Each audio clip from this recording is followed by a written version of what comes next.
بسم اللہ الرحمن الرحیم۔ السلام علیکم ورحمۃ اللہ وبرکاتہ۔ آج ہم ایک رئیس نوجوان کا عبرت انگیز واقعہ بیان کریں گے۔ اس واقعے کو شروع کرنے سے پہلے اگر آپ نے اس چینل کو سبسکرائب نہیں کیا تو اگر آپ کو مناسب لگے تو اس کو پہلے سبسکرائب کر دیں، اور اگر ویڈیو اچھی لگے تو بیل کا بٹن پریس کر دیں تاکہ اس قسم کی مزید ویڈیوز آپ تک بر وقت پہنچ سکے۔ تو چلیے شروع کرتے ہیں۔ محمد بن سماک رحمۃ اللہ علیہ فرماتے ہیں کہ بنو امیہ کے لوگوں میں سے موسیٰ بن محمد بن سلیمان الہاشمی بہت ہی ناز پروردہ رئیس تھا۔ دل کی خواہشات پوری کرنے میں، خواہشات اور لذات کی ہر نوع میں اعلیٰ درجہ پر تھا۔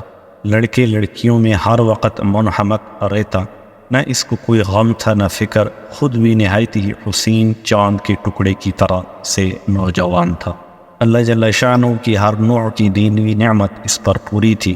اس کی آمدنی 3,03,000 دینار اشرفیاں سالانہ تھی، جو ساری کی ساری اسی لا و لہب میں خرچ ہوتی۔ ایک اونچا بالا خانہ تھا جس میں کئی کھڑکیاں تو شارع عام کی طرف کھلی ہوئی تھیں، جن پر بیٹھ کر وہ راستہ چلنے والوں کے نظارے کرتا، اور کئی کھڑکیاں دوسری جانب باغ کی طرف کھلی ہوئی تھیں، جن میں بیٹھ کر وہ باغ کی ہوائیں کھاتا، خوشبوئیں سونگتا۔ اس بالا خانے میں ایک ہاتھی دان کا قبہ جو چاندی کی میخوں سے جڑا ہوا تھا اور سونے کا اس پر جھولا تھا۔ اس کے اندر ایک تخت تھا جس پر موتیوں کی چادر تھی، اور اس ہاشمی کے سر پر موتیوں کا جڑاؤ عمامہ تھا۔ اس قبہ میں اس کے یار احباب جمع ہوتے، خدام ادب سے پیچھے کھڑے رہتے، سامنے ناچنے گانے والیاں قبہ سے باہر مجتمع رہے۔ جب گانا سننے کو دل چاہتا وہ ستار کی طرف ایک نظر اٹھاتا اور سب حاضر ہو جاتی، اور جب بند کرنا چاہتا ہاتھ سے ستار کی طرف اشارہ کر دیتا، گانا بند ہو جاتا۔ رات کو ہمیشہ جب تک نیند نہ آتی یہی شغل رہتا، اور جب شراب کے نشے سے اس کی عقل جاتی رہتی، یاران مجلس اٹھ کر چلے جاتے، وہ جون سی لڑکی کو چاہتا پکڑ لیتا اور رات بھر اس کے ساتھ خلوت کرتا۔ صبح کو وہ شطرنج، چوسر وغیرہ میں مشغول ہو جاتا۔ اس کے سامنے کوئی رنج و غم کی بات، کسی کی موت، کسی کی بیماری کا تذکرہ بالکل نہ آتا۔ اس کی مجلس میں ہر وقت ہنسی اور خوشی کی باتیں، ہنسانے والے قصے اور اس قسم کے تذکرے رہتے۔ ہر دن نئی نئی خوشبوئیں جو اس زمانے میں کہیں ملتی وہ روزانہ اس کی مجلس میں آتی۔ عمدہ خوشبوؤں کے گلدستے وغیرہ حاضر کیے جاتے۔ اسی حالت میں اس کے 27 برس گزر گئے۔ ایک رات حسب معمول اپنے قبہ میں تھا، دفعتاً اس کے کان میں ایک ایسی سریلی آواز پڑی جو اس کے گانے والوں کی آواز سے بالکل جدا تھی، لیکن بڑی دلکش تھی۔ اس کی آواز نے کان میں پڑتے ہی اس کو بے چین سا کر دیا، اپنے گانے والوں کو برق کر دیا، اور قبہ کی کھڑکی سے باہر نکال کر سر کو اس آواز کو سننے لگا۔ وہ آواز کبھی کان میں پڑ جاتی، کبھی بند ہو جاتی۔ اس نے اپنے خدام کو حکم دیا کہ یہ آواز جس شخص کی آ رہی ہے اس کو پکڑ کے لاؤ۔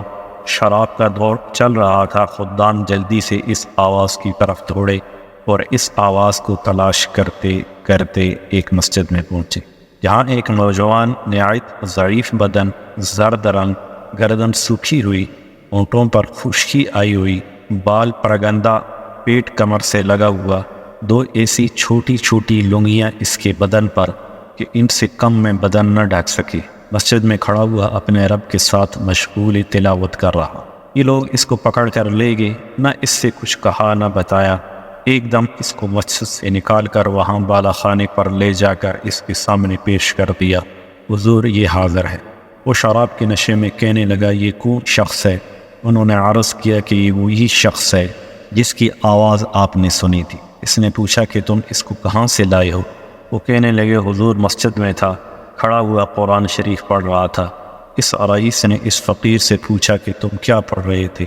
اس نے اعوذ باللہ پڑھ کر یہ آیتیں پڑھیں، ان الابرار لفی نعیم علی الارائک ینظرون تعرف فی وجوہہم نظرۃ النعیم یسقون من رحیق مختوم ختامہ مسک وفی ذلک فلیتنافس المتنافسون ومزاجہ من تسنیم عینا یشرب بها المقربون۔ جن کا ترجمہ یہ ہے، بے شک نیک لوگ جنت کی بڑی نعمتوں میں ہوں گے، مسیریوں پر بیٹھے ہوئے جنت کے عجائبات دیکھتے ہوں گے، اے مخاطب، تو ان کے چہروں پر نعمتوں کی شادابی، سرسبزی محسوس کرے گا، اور ان کے پینے کے لیے خالص شراب سر بمہر، جس پر مشک کی مہر ہوگی، ملے گی۔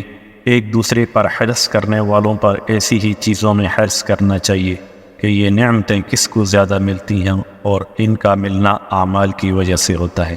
اس لیے ان اعمال میں حرص کرنا چاہیے جن سے یہ نعمتیں حاصل ہوں، اور اس شراب کی آمیزش تصنیف کے پانی سے ہوگی۔ شراب میں کوئی چیز ملائی جاتی ہے تو اس سے اس کا جوش زیادہ ہوتا ہے، اور وہ تسنیم جنت کا ایک ایسا چشمہ ہے جس سے مقرب لوگ پانی پیتے ہیں، یعنی اس چشمے کا پانی مقرب لوگوں کو تو خالص ملے گا، اور نیک لوگوں کی شراب میں اس میں سے تھوڑا سا ملا دیا جائے۔ اس کے بعد اس فقیر نے کہا، ارے دھوکے میں پڑے ہوئے تیرے اس محل کو، تیرے اس بالا خانے کو، تیرے ان فرشوں کو، ان سے کیا مناسبت؟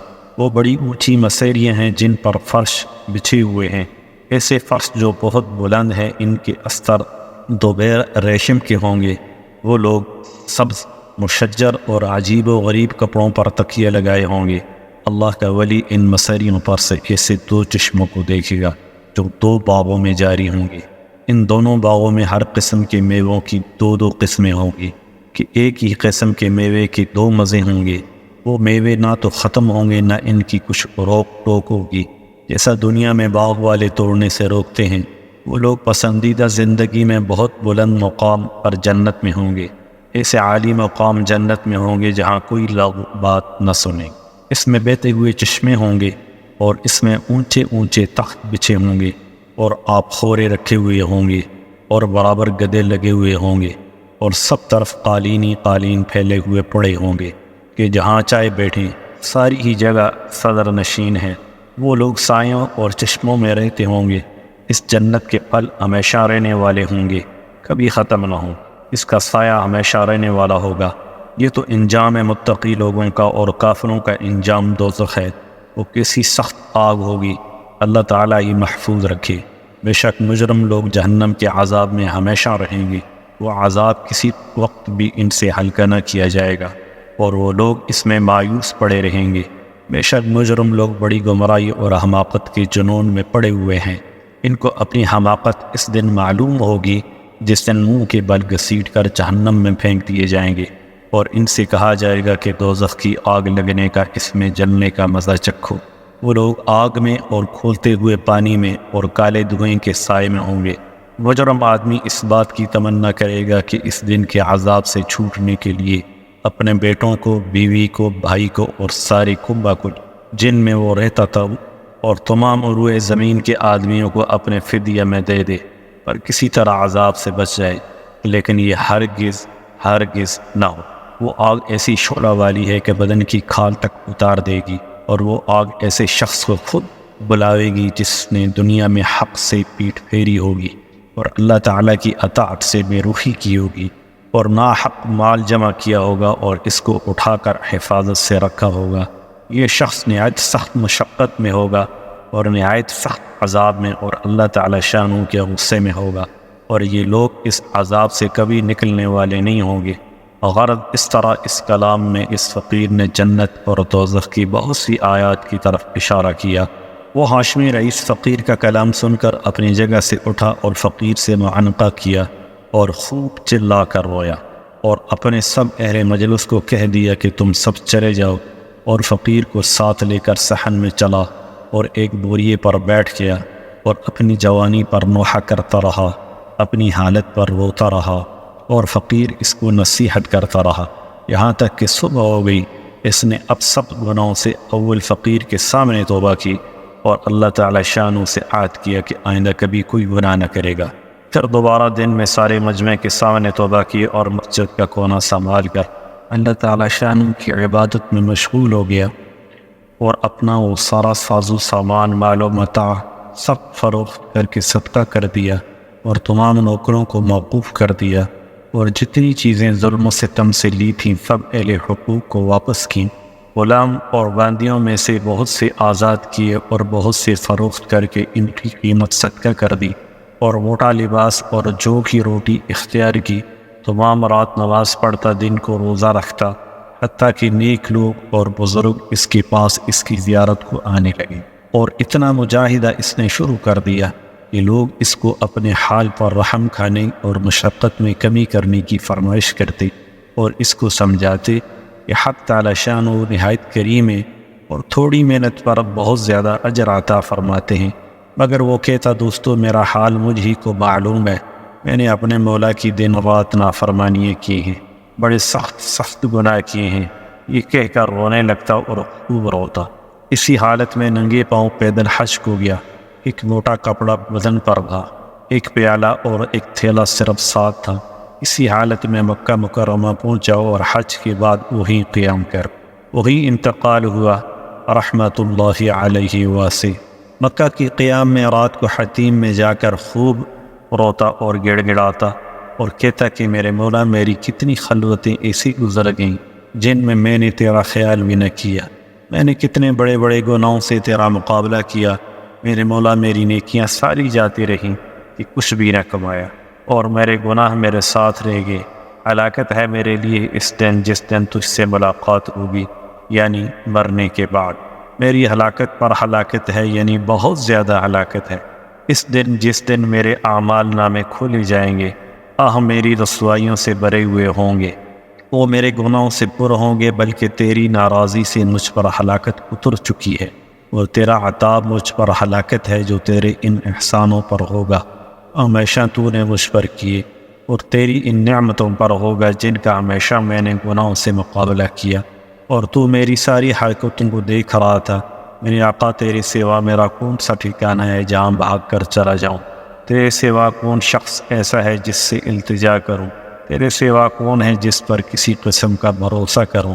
میرے آقا میں اس قابل ہرگز نہیں ہوں کہ تجھ سے جنت کا سوال کروں، البتہ محض تیرے کرم سے، تیری عطا سے، تیرے فضل سے اس کی تمنا کرتا ہوں کہ تو مجھ پر رحم فرما دے اور میرے گناہ معاف کر دے۔ فَإِنَّكَ أَهْلُ التَّقْوَى وَأَهْلُ الْمَغْفِرَةِ۔ اس واقعے سے ہمیں سبق ملتا ہے کہ اگر سچے دل سے توبہ کر لی جائے، اللہ تعالیٰ ضرور سنتے ہیں اور ضرور قبول کرتے ہیں۔ چنانچہ ہمیں بھی چاہیے کہ اپنے گناہوں پر نادم ہو اور سچے دل سے تو اللہ تعالیٰ ہمیں عمل کرنے کی توفیق عطا فرمائے۔ آمین یا رب العالمین۔ والسلام علیکم ورحمۃ اللہ وبرکاتہ۔